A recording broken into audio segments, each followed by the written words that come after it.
नमस्ते विद्यार्थी मित्रांनो, मागील भागामध्ये आपण गणिताचं प्रकरण 3 पाहिलं होतं, जे बैजिक क्रियांवर आधारित होतं। त्यामध्ये आपण 6 अंकी आणि 7 अंकी संख्यांची बेरीज आणि वजाबाकी कशी करायची याचा अभ्यास केला होता। आज आपण गणिताचं प्रकरण 4 गुणाकार आणि भागाकार, दिलेल्या संख्येला 3 अंकी संख्येने गुणायचं आहे। तर ही क्रिया कशी करायची आहे याचा अभ्यास आज आपण करणार आहोत। या आधील इयत्तांमध्ये तुम्ही गुणाकाराचा दिलेल्या संख्येला एक अंकी संख्येने गुणणे आणि दिलेल्या संख्येला 2 अंकी संख्येने गुणणे याची क्रिया अभ्यासलेली होती। यावर्षी आपण 3 अंकी संख्येने गुणण्याची क्रिया अभ्यासणार आहोत। आता गुणाकार म्हटला आणि भागाकार म्हटला की पाढे हे आलेच। तेव्हा तुम्ही सर्वांनी आता या सुट्टीच्या काळामध्ये थोडासा अभ्यास करत असतानाच पाढ्यांचा देखील सराव करणं गरजेचं आहे। 2 ते 20 पाढे अगदी तोंडपाठ करून ठेवायचे आणि 20 पुढच्या संख्यांचे पाढे तयार कसे करायचे त्याचा देखील सराव तुम्ही घरी करायचा आहे। तो पाढा कसा तयार करायचा असतो हे मी तुम्हाला भागाकाराच्या वेळेला शिकवेल। आता गुणाकारामध्ये आपल्याला कमीत कमी 2 ते 10 पाढे अगदी तोंडपाठ येणं गरजेचं आहे। चला आता दिलेल्या संख्येला 3 अंकी संख्येने कसं गुणायचं याची क्रिया आपण बघूया। आधी एक मी साधं उदाहरण फळ्यावर तुमचं घेते, बघा।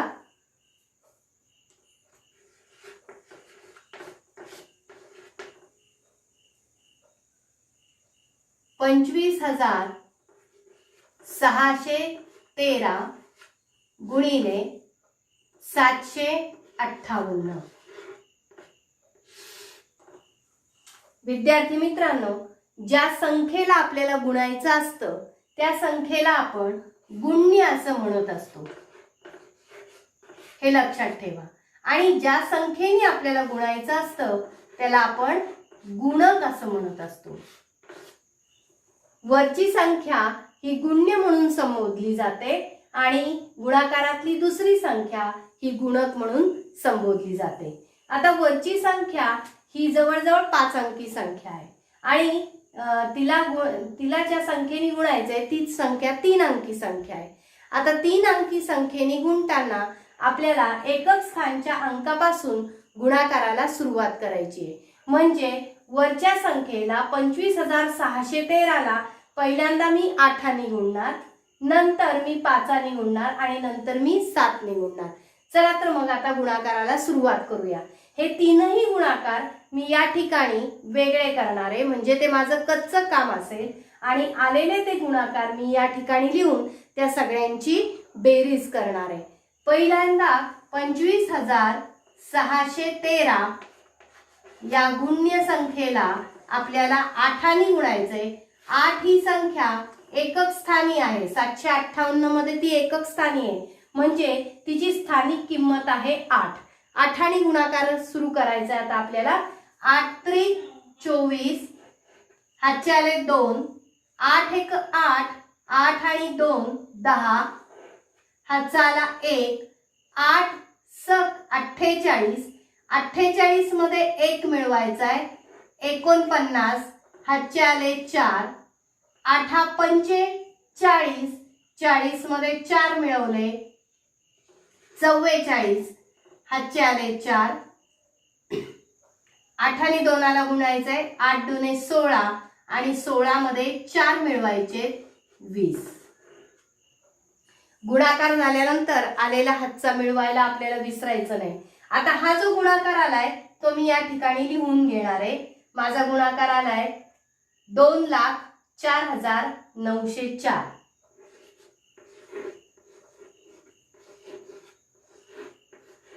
हा गुणाकार मी या ठिकाणी इथे लिहून घेतला. आता यानंतर मला 25,613 ला त्याचा पुढचा दशक स्थानचा अंक म्हणजे 5 या संख्येने गुणायचंय. बघा इथे 25,613 गुणिले, आता 5 ही संख्या 758च्या दशक स्थानी आहे म्हणजे तिची स्थानिक किंमत किती झाली 50, म्हणून मी इथे 50 ने गुणणार आहे. आता कोणत्याही संख्येला शून्याने गुणल्यानंतर उत्तर किती येतं 0 येतं, म्हणून ते इथे 0 लिहून घेतला आणि त्यानंतर मी 5 गुणायला सुरुवात करते.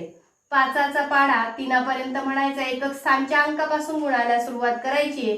5 त्रिक 15, हातचा आला 1, 5 एक 5, 5 1 मिळवले 6, 5 30, 0 खाली लिहिले, हातचे आले 3, 5 5 25, 25 मध्ये 3 मिळवले 28, हातचे आलेले 2, पुढच्या संख्येच्या डोक्यावर लिहिले मी, 5 दुने 10, 10 मध्ये 2 मिळवले 12. बघा या ठिकाणी माझा गुणाकार पूर्ण झाला. आता हा गुणाकार मला या ठिकाणी दुसऱ्या स्थानावर लिहायचा आहे. किती आलाय माझा गुणाकार 12,80,650. आता हा गुणाकार लिहिताना मात्र मला काळजी घ्यायची आहे, एकक स्थानच्या अंकाखाली या गुणाकारातला माझा एकक स्थानचाच अंक आला पाहिजे, म्हणून मी इकडून एकक स्थानापासून लिहायला सुरुवात केली. 0 5 6 0, त्यानंतर 8 2 आणि 1 याप्रमाणे ही संख्या मी इथे लिहून घेतली. आता त्यानंतर मला तिसऱ्या वेळेला आता वरच्या संख्येला शतक स्थानच्या 7 गुणायचंय. बघा तो गुणाकार मी इथं लिहिते. 25,613 गुणिले, आता 7 हे शतक स्थानी आहे म्हणजे त्याची स्थानिक किंमत आहे 700, म्हणून मी इथे 7वर 2 शून्य देऊन गुणाकाराला सुरुवात करणार आहे. आता पहिल्यांदा हे 2 शून्य आहेत ते आहे जसेचे तसे मला इथे लिहून घ्यावे लागतील, कारण शून्याने कोणत्याही संख्येला गुणलं की गुणाकार 0 येतो, म्हणून ते 2 शून्य दिले. त्यानंतर आता मी 7 गुणायला सुरुवात करते. 7 त्रिक 21, हातचे आलेले 2 कुठे लिहिणार मी एकाच्या डोक्यावर. 7 एक 7 आणि त्याच्यामध्ये 2 मिळवले 9, 7 सक 42, 2 हातचे आलेले 4 मी पुढच्या संख्याच्या डोक्यावर लिहिले म्हणजे ती 5 आहे, 5च्या डोक्यावर 4 लिहिले. 7 5 35, 35 मध्ये 4 मिळवले 39, 9 लिहिले, हातचे आले 3, 7 दुने 14, 14 मध्ये 3 मिळवले झाले 17. आता ही संख्या मला या ठिकाणी लिहून घ्यावी लागेल. बघा व्यवस्थित लिहायचे. हे 2 शून्य, त्यानंतर 1 9 2 परत 9 7 आणि 1. आता या तीनही गुणाकारांचा मला काय करावी लागेल या ठिकाणी बेरीज करावी लागेल म्हणजे माझा हा गुणाकार पूर्ण होईल. आता या ठिकाणी मी मोठी चौकट करते. इथे आपल्याला उत्तर लिहायचंय. हा गुणाकार मी इथे लिहिलेला आहे. बघा 4 मध्ये हे 2 शून्य मिळवले 4, 5 मध्ये वरती आणि खाली शून्यच मिळवायचंय म्हणजे 5, 9 मध्ये 6 मिळवले 15, 15 मध्ये 1 मिळवला 16, हातचा आला 1, 9 मध्ये 1 मिळवला 10, 10 मध्ये 4 मिळवले 14, हातचा आला 1, एकात 2 मिळवले 3, 3 मध्ये 8 मिळवले 11, हातचा आला 1. 1 आणि 9 यांची बेरीज झाली 10. 10 मध्ये 2 मिळवले 12. 12 मध्ये 2 मिळवले 14. हातचा आला 1. 1 आणि 7 8. 8 मध्ये 1 मिळवला 9 आणि इथे काहीच हातचा नाही आला म्हणून 1 याप्रमाणे माझी या ठिकाणी हा गुणाकाराचं उत्तर हे पूर्ण झालेलं आहे.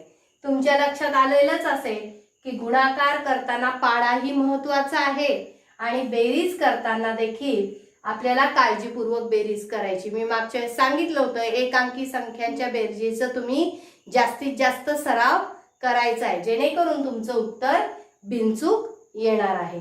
आता यानंतर आपण शाब्दिक उदाहरणांकडे जाणार आहोत. बघूयात आता शाब्दिक उदाहरण. बघा या ठिकाणी मी तुमच्या उदाहरण संग्रह 14 मधलं एक शाब्दिक उदाहरण लिहिलेलं आहे. पहिल्यांदा दिलेलं शाब्दिक उदाहरण आपल्याला व्यवस्थित वाचावं लागतं आणि त्याच्यावरून त्यामध्ये कोणती क्रिया सूचित केलेली आहे ती आपल्याला ओळखावी लागते. त्याच्यामध्ये आपला तर्क लागतो. तर पहिल्यांदा आपण उदाहरण वाचायचंय. बघा, प्लास्टिक टाळा या अभियानामध्ये 745 विद्यार्थ्यांनी प्रत्येकी 25 कागदी पिशव्या तयार केल्या. म्हणजे एका विद्यार्थ्यांनी 25 कागदी पिशव्या तयार केल्या आहेत. असे किती विद्यार्थी आहेत शाळेमध्ये? तर 745 विद्यार्थी आहे. म्हणजे एका विद्यार्थ्याच्या 25. अशा प्रमाणे आपल्याला 745 विद्यार्थ्यांनी तयार केलेल्या एकूण पिशव्या किती हे काढायचं आहे. मग या वेळेला हे उदाहरण करताना तुम्ही असंही करू शकता की एका विद्यार्थ्याच्या 25 कागदी पिशव्या याप्रमाणे 745 वेळा तुम्ही 25 25 25 याची काय करू शकता? बेरीज करू शकता. एका विद्यार्थ्याच्या 25, दुसऱ्या विद्यार्थ्याच्या 25, तिसऱ्या विद्यार्थ्याच्या 25 अशी 745 वेळा तुम्ही त्याची बेरीज करून तुम्ही एकूण पिशव्या किती तयार झाल्या हे काढू शकता. परंतु ही सगळी क्रिया किती अवघड होईल? 745 वेळा 25 ची बेरीज करायची म्हणजे किती अवघड प्रक्रिया आहे. यामध्ये चूक होण्याची पण संभाव्यता जास्त आहे. मग यासाठी आपण काय करणार आहोत? तर एका विद्यार्थ्याच्या 25 पिशव्या याप्रमाणे 745 विद्यार्थी आहेत म्हणून 745 ला 25 नी काय करणार आहोत? गुणणार आहोत. चला, 745 विद्यार्थी जी मोठी संख्या आहे ती सहसा आपण वरती घेणार आणि जी लहान संख्या आहे ती आपण दुसऱ्या क्रमांकाला लिहिणार. 25 काय आहेत? प्रत्येकी तयार केलेल्या पिशव्या आहेत. बेरजेप्रमाणेच गुणाकारामध्येही जर संख्यांचा आपण क्रम बदलला तरी देखील गुणाकाराचं उत्तर हे एकच येतं. म्हणजे या ठिकाणी तुम्ही 745 ला 25 नी गुणलं काय आणि 25 ला 745 नी गुणलं काय, गुणाकार हे एकच उत्तर येणार आहे. बघा या ठिकाणी पण आपण आपल्या सोयीसाठी मोठी संख्या वरती लिहितो, लहान संख्या खाली लिहितो. 25 चा पाढा येत असेल तर खूपच छान, नसेल येत तर आपण पहिल्यांदा 5 आणि नंतर 2 गुणणार आहोत. चला 5 गुणाकाराला सुरुवात करूया. या ठिकाणी हा गुणाकार तुम्हाला आवश्यक असेल तर तुम्ही इकडे वेगळा करून घेऊ शकता. 745 गुणिले पहिल्यांदा एकक स्थानचे 5 आहे म्हणून त्याची स्थानिक किंमत पण किती आहे? 5 आहे. 5 5 25, हातचे आले 2, 5 चोक 20, 20 मध्ये 2 मिळवले 22 शी 2 आणि हातचे आलेले 2 पुढच्या अंकाच्या डोक्यावर लिहिले. 5 7 35 आणि 35 मध्ये 2 मिळवले 37. किती गुणाकार आला? 3725. तो मी इथे लिहिला 3725. आता मला वरच्या संख्येला दशक स्थानच्या 2 नी गुणायचंय. म्हणजे 745 गुणिले दशक स्थानी 2 आहेत म्हणून त्याची स्थानिक किंमत किती आहे? 20 आहे. मग 20 नी गुणताना गुणाकार शून्याचा गुणाकार आधी 0 लिहून घ्यायचा आणि नंतर 2 गुणायचंय. 2 पंचे 10, हातचा आला 1, 4च्या डोक्यावर लिहिला. ज्या संख्येला मला पुढे गुणायचंय त्या संख्येच्या डोक्यावर आपल्याला हातचा लिहावा लागतो. 2 चोक 8, 8 मध्ये 1 मिळवायचा आहे 9. आलेला हातचा मिळवायला विसरायचं नाही. बेसाती 14. आता इथे काहीच हातचा आलेला नाहीये म्हणून इथे गुणाकार आपल्याला जसाच तसा लिहावा लागेल. 14,900. 14,900 व्यवस्थित लिहून घेते योग्य मांडणीमध्ये. आता माझ्या दोन्ही अंकांनी वरच्या संख्येला पूर्णपणे गुणून झाल्यानंतर आता मला इथे बेरीज करावी लागेल या दोन्ही गुणाकारांची. बघा, हा गुणाकार आणि हा गुणाकार, या दोघांची मला बेरीज करावी लागेल. 5मध्ये 0 मिळवला 5, 2त 0 मिळवला 2. मी जसं म्हणते तसंच तुम्ही देखील उदाहरण सोडवताना, परीक्षेला जरी आपण उदाहरण सोडवत असू तरी मनातल्या मनात आपण ते उदाहरण बोलून सोडवायचे, बोलून लिहायचे, म्हणजे आपल्या चुका होत नाहीत. 7मध्ये 9 मिळवले 16, हातचा आला 1, 1 आणि 4 5, 5मध्ये 3 मिळवले 8 आणि 1शी 1. किती आला आपला गुणाकार? 18,625. या ठिकाणी आपल्याला खाली पूर्ण वाक्यात उत्तर द्यायचंय. एकूण 18,625 पिशव्या तयार झाल्या. पिशव्या तयार झाल्या. खूप सोपं आहे. पाढा जर येत असेल तर आपलं उत्तर अगदी बिनचूकपणे तयार होतं. उदाहरण व्यवस्थित वाचायचं आणि सोडवायचं. अजून आपण काही सरावासाठी उदाहरणं घेऊयात. बघा, पुढचं उदाहरण त्याच उदाहरण संग्रहातलं आहे. उदाहरण आपण पहिल्यांदा वाचूया. एका वनराईमध्ये एका रांगेत 215 रोपे याप्रमाणे 132 रांगांमध्ये औषधी वनस्पतींची रोपे लावली तर त्या वनराईत एकूण किती रोपे लावण्यात आली? बघा, रांगा केलेल्या आहेत अशा आणि त्या प्रत्येक रांगेमध्ये अशा रांगा आहेत. एका रांगेमध्ये 215 रोपं आहेत आणि अशा किती रांगा आहेत? तर 132 रांगा आहेत. परत मी सांगते की मगाच प्रमाणे एका रांगेत 215, याप्रमाणे प्रत्येक रांगेतले 215 215 215 असे आपण किती वेळा मिळवावे लागतील? 132 वेळा मिळवावे लागतील. पण ती क्रिया खूप अवघड होईल. यासाठी आपण काय करणार आहे? जर एका रांगेत 215 आहे तर 132 रांगांमध्ये किती, म्हणजे एका रांगेवरून आपल्याला 132 रांगांसाठी रोपांची संख्या काढायची आहे. विद्यार्थी मित्रांनो, अतिशय छान आपल्याला इथे एक आयडिया मिळून जाते. बघा, ज्या वेळेला एकावरून अनेकांची किंमत आपल्याला काढायची असते त्यावेळेला आपल्याला गुणाकार करावा लागतो. एका रांगेतले रोप दिलेले आहेत आणि 132 रांगांचे रोप काढायचे आहेत, म्हणजे काय करावं लागेल? गुणाकार. दिलेल्या संख्यांचा काय करावा लागेल? गुणाकार करावा लागेल. बघा, तर मग आता आपण गुणाकाराला सुरुवात करणार आहोत. आता याआधी ज्या वेळेला आपण गुणाकार केला त्यावेळेला आपण प्रत्येक वेळेच्या एकेका अंकानी तो वेगळा गुणाकार करून घेतला. पण या वेळेला मी आता तो वेगळा गुणाकार करणार नाहीये.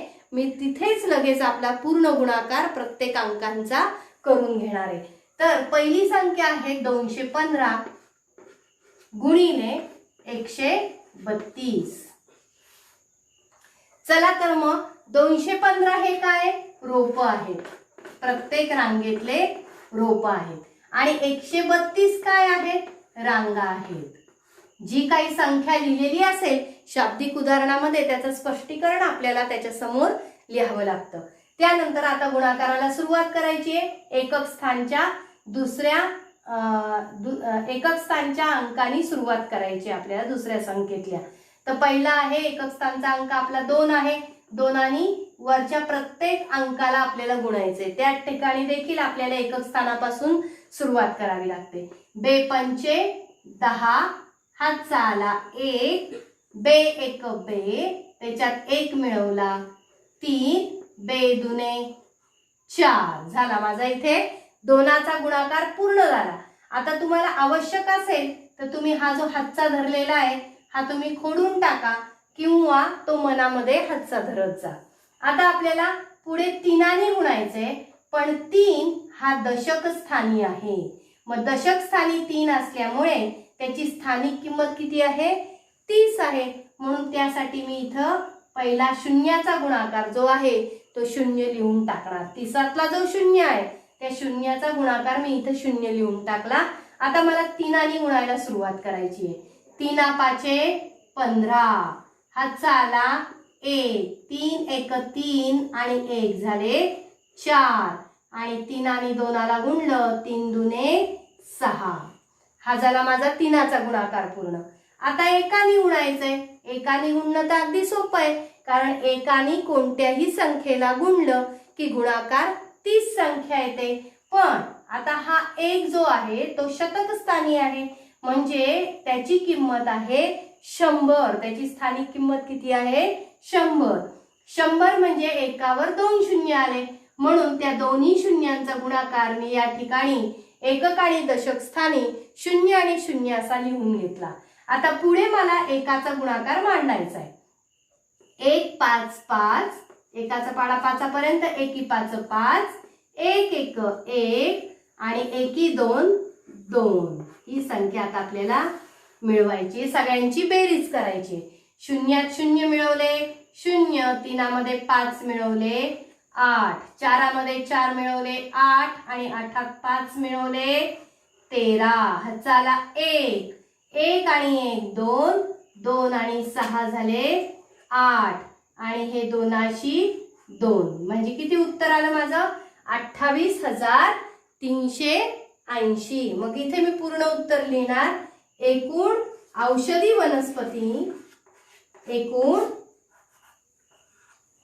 28,380 औषधी वनस्पती लावण्यात आल्या. औषधी वनस्पती लावण्यात आल्या.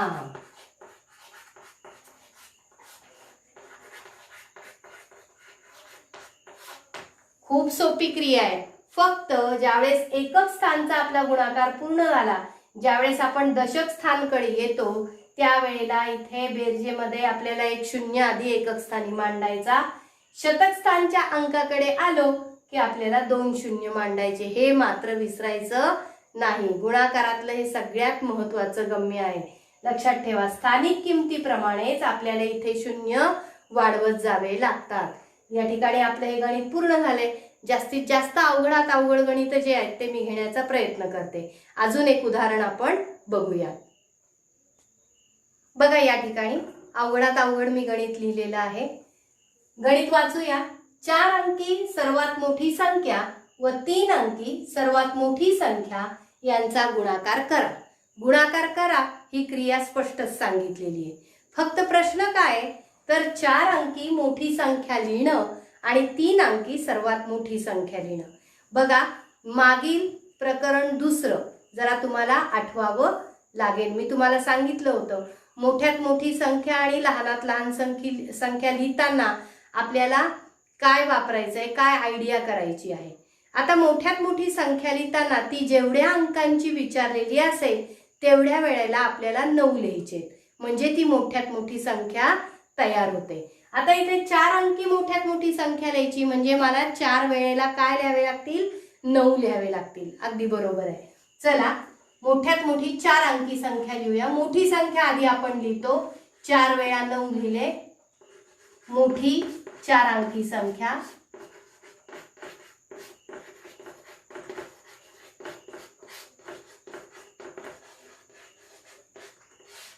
गुणिले, आता मोठी मला 3 अंकी संख्या लिहायची म्हणजे मला 3दा किती लिहावे लागतील? 9 लिहावे लागतील. मोठी स्पष्टीकरण लिहायचंय 3 अंकी संख्या.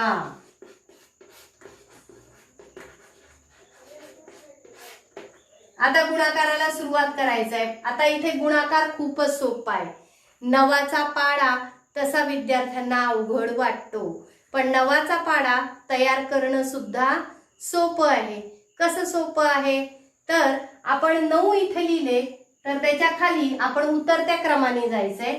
9, 8, 7, 6, 5, 4 3 2 1 आणि 0. आणि खालून आपल्याला चढत्या क्रमाने वरतून आपल्याला परत चढत्या क्रमाने यायचंय. 9 तसेच ठेवायचे, 2 नंबर पासून यायचंय. 1 एकानंतर येतात 2 3 4 5 6 7 8 आणि 9. झाला आपला नवाचा पाढा तयार. थोडीशी आपण एक आयडिया वापरली. आता पाठ केला तर चांगलाच आहे, नसेल येत तर याप्रमाणे आपण करू शकतो. आता नवाने आपल्याला गुणायला सुरुवात करायची. सगळा नवाचाच गुणाकार आहे, त्यामुळे मी एकदाच नवाने गुणणार आणि पुढच्या वेळेला तोच गुणाकार मला परत लिहिता येणार आहे. बघा, पहिल्यांदा मी नवाने गुणणार आहे. 9 9 81 शी 1 हातचे आले 8, पुढच्या नवाच्या डोक्यावर लिहिले. 9 9 81 81 मध्ये 8 मिळवले 89 हातचे आले 8, पुढच्या नवाच्या डोक्यावर लिहिले. 9 9 81 81 मध्ये 8 मिळवले 89 परत आले 8 हातचे.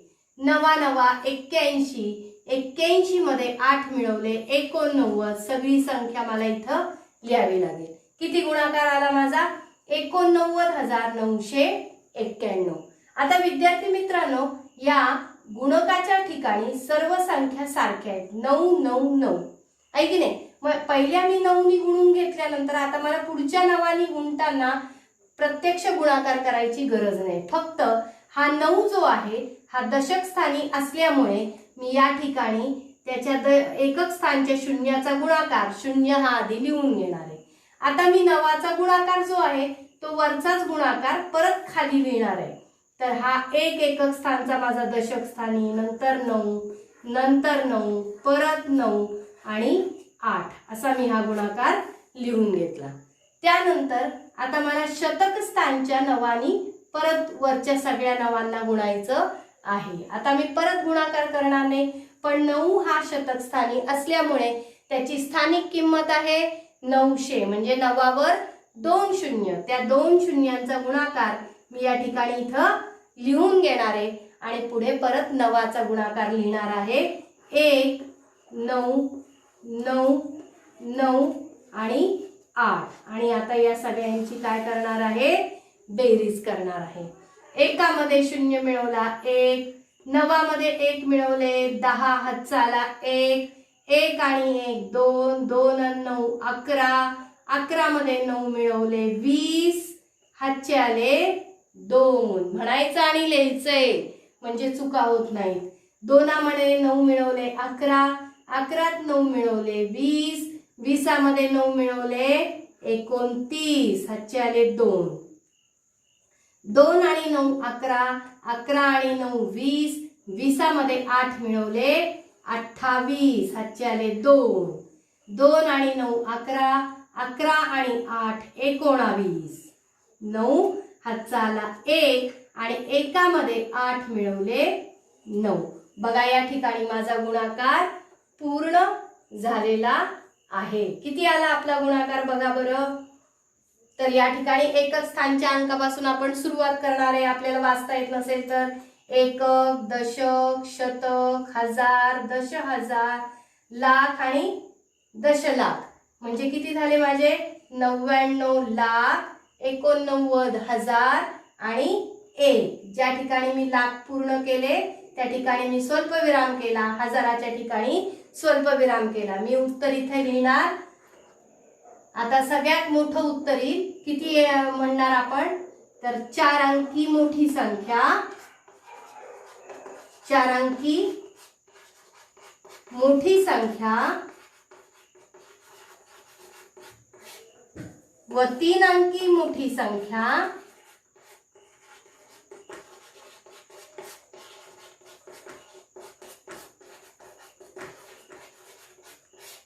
यांचा गुणाकार 99,89,001 इतका येतो. या ठिकाणी माझं उत्तर पूर्ण झालेले आहे. मला असं वाटतंय तुम्हाला सर्वांना गुणाकार व्यवस्थित समजला असेल.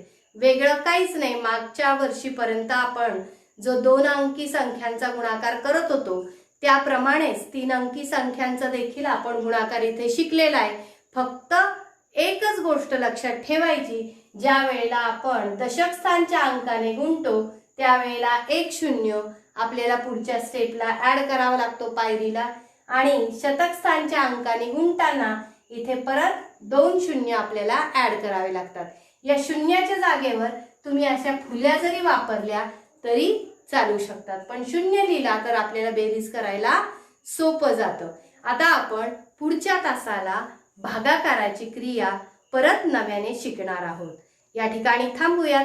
धन्यवाद.